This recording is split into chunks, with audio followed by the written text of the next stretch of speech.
Hello, everyone. Here is a special winter holiday theme edition for today's Engineering All Hands with a quick overview and walkthrough through our latest additions to code suggestions and especially to the chat in the IDE.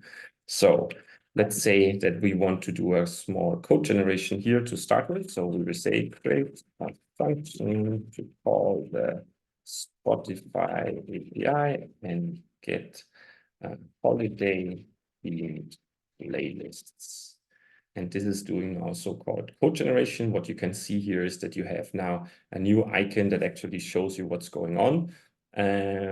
One thing here is that's not what I really like. This is using the Spotify SDK. I rather want to use direct fetch from JavaScript. So I'm saying by using fetch, this is now creating a new function which should use now the full JavaScript fetch part. Yes, this is what we want. So we accept it.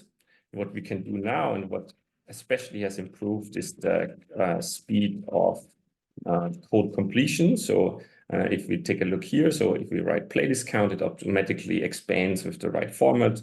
So let's say we want to also console log this, and this should give us a good suggestion here. There we go.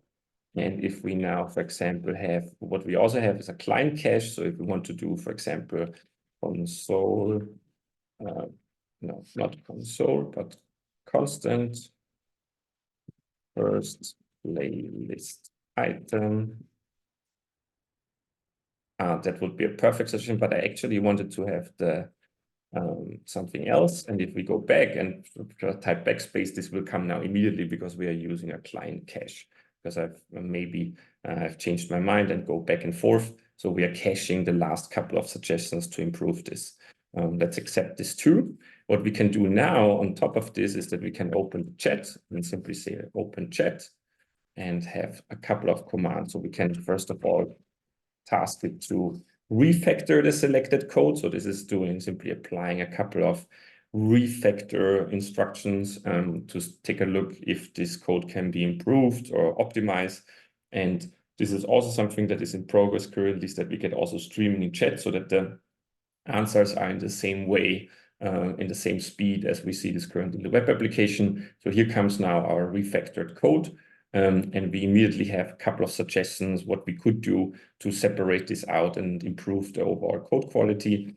We can also say tests, for example, in jest. So you can add also additional instructions that are custom. So we want to use especially jest here. We can say create these specs. Now dual chat is creating based for this function and is trying to see that it creates a couple of specs. In total, we have right now 3 so-called code commands, /explain, /refactor, and /tests. And this is immediately giving me now the specs that we could add down here, which is now using jest. Yeah, a quick overview over the latest additions. Looking forward to hear your feedback also in today's Engineering All Hands. Thanks everyone for listening and watching.